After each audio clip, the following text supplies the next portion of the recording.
klukkan að tefja fyrir Þórði en hann flautar þetta á hér að Hlíðarenda. Tinna Brá hér komið með boltan og hún fær pressu að nátt á Tinnu í þessum leik.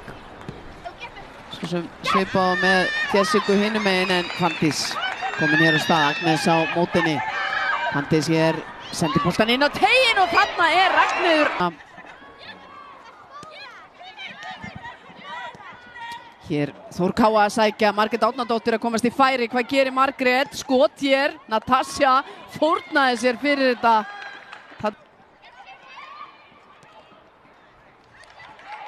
Þá koma Valskonur.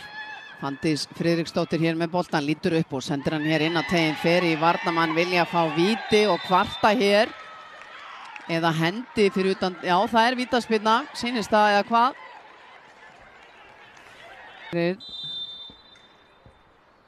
Hún kom inn á punktinn hér með skotið og þetta er örugglega inni. Fyrsta mark leiksins komið hér úr víti eða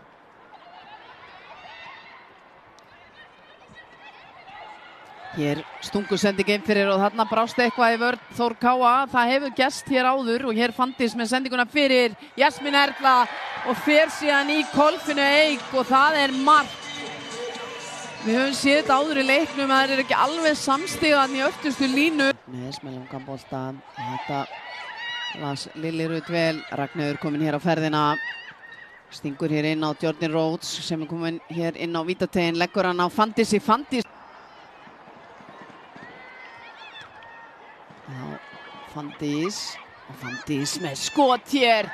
Jessica gerir tilraun til að verja boltan en missir boltan inn. Fanndís að bæta. Margrét leggur boltan út, Karen María, hún fer í skotið og Tinna gerir vel í marki Vals. Hildur Anna að gera sig klári í hotspyrnun og hér best boltinn fyrir og þarna mátti litlu muna. Grípur Jessica þetta en þá flautar Þórður Þorsteinn til leiksloka hér á enn einn vellinum að Hlíðarenda þar sem Valur fer með sigur 3-0.